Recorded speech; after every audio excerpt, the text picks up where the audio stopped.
परिचय। वाह, ये बगीचा कितना सुंदर है माधव।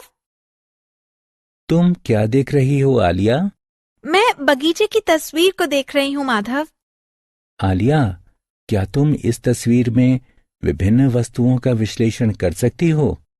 हाँ, उसमें बेंचें, स्लाइडर, फव्वारा, फूलों की सेज इत्यादि है। बच्चों, अब तस्वीर में विभिन्न वस्तुओं के आकार का विश्लेषण कीजिए। जी हाँ, बेंच का आकार आयताकार है। सेज का आकार वर्गाकार है। स्लाइडर का आकार त्रिभुजाकार है। फव्वारे का आकार वृत्ताकार है। इन्हें समतल ज्यामितीय आकृतियां कहा जाता है। इस पाठ में हम विभिन्न ज्यामितीय आकृतियों के गुणों को जानेंगे। उद्देश्य। इस पाठ के अंत में आप निम्न करने में सक्षम हो जाएंगे: वर्गों और आयतों का परिमाप ज्ञात करना, वर्गों और आयतों का क्षेत्रफल ज्ञात करना, त्रिभुजों का क्षेत्रफल ज्ञात करना, समानांतर चतुर्भुजों का क्षेत्रफल ज्ञात करना, एक वृत्त की परिधि और क्षेत्रफल ज्ञात करना, इकाइयों का रूपांतरण करना, वर्गों और आयतों का परिमाप। बच्चों, क्या तुम पार्क में फूलों की सेज की सीमाओं को माप सकते हो? हाँ, सेज की भुजाओं को मापकर सेज की सीमाओं को मापा जा सकता है। तो एक आकृति का परिमाप आकृति के चारों ओर की बाहरी सीमा होता है। अतः वर्ग का परिमाप वर्ग की भुजाओं का योगफल होता है। शायद आप समझ गए हैं कि परिमाप क्या होता है। क्या तुम पार्क में आयताकार बेंच का परिमाप बता सकते हो? हाँ, हमारे पास आयत की लंबाई और चौड़ाई की मापें हैं और आयत का परिमाप उसकी लंबाई और चौड़ाई का योगफल होता है। अतः इनके योगफल द्वारा हम इसका परिमाप निकाल सकते हैं। वर्गों और आयतों का क्षेत्रफल। विद्यार्थियों, क्या तुम पार्क में सेज के आकार को पहचान सकते हो? वह वर्ग के आकार में है। एक वर्ग बराबर मापों वाली चार भुजाओं की एक बंद आकृति होती है। क्या हम सेज का अंदरूनी क्षेत्रफल ज्ञात कर सकते हैं? हाँ, यदि हमारे पास किसी एक भुजा की माप हो तो हम क्षेत्रफल ज्ञात कर सकते हैं। एक वर्ग का क्षेत्रफल उसकी एक भुजा का वर्ग होता है।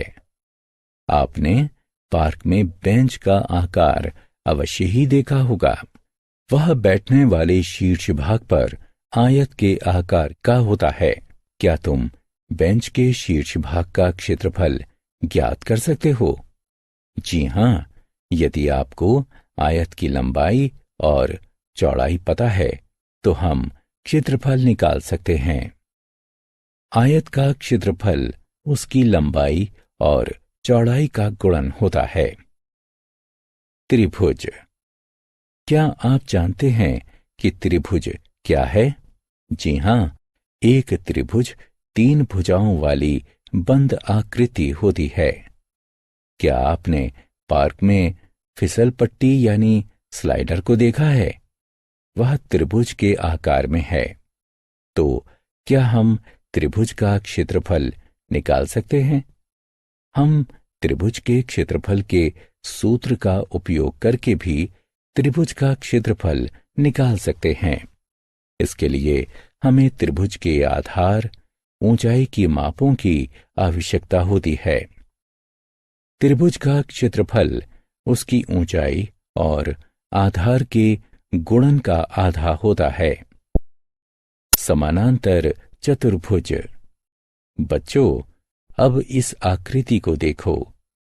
क्या तुम इस आकृति का नाम बता सकते हो? जी हाँ, ये समानांतर चतुर्भुज है। एक समानांतर चतुर्भुज 4 भुजाओं वाली एक बंद आकृति होती है, जिसकी सम्मुख भुजाएं परस्पर समानांतर होती हैं। क्या हम इस आकृति का क्षेत्रफल निकाल सकते हैं?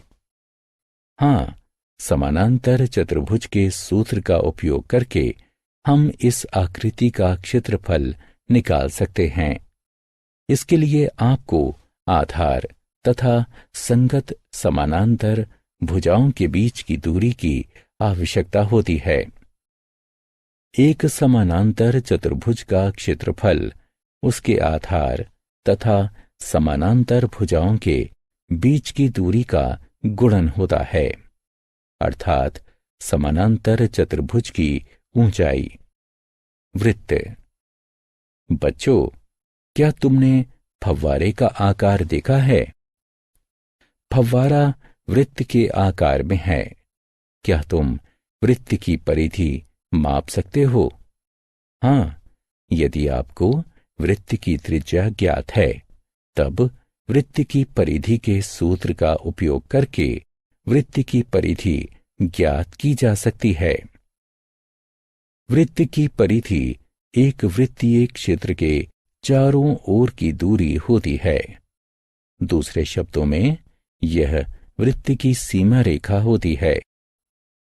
वृत्त की परिधि एक अचर, जिसे पाई कहा जाता है, तथा उसके व्यास का गुणन होती है, या वृत्त की त्रिज्या तथा पाई के गुणन का दुगना होती है। बच्चों, तो क्या हम वृत्त का क्षेत्रफल भी निकाल सकते हैं?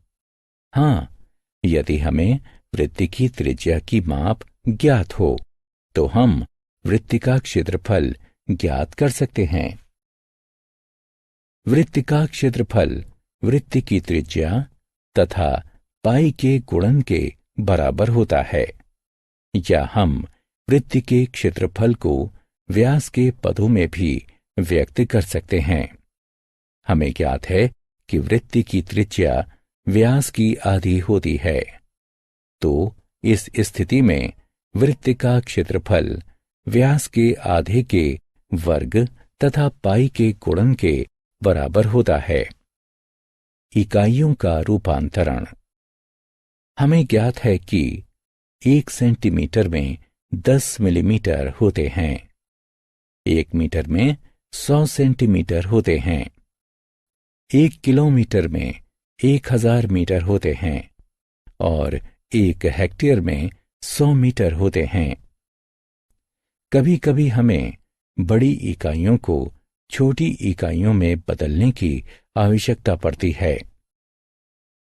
अब हम इकाई प्रणाली की मूल बातों को जानते हैं, तो हम निम्न प्रकार से बड़ी इकाइयों को छोटी इकाइयों में बदल सकते हैं।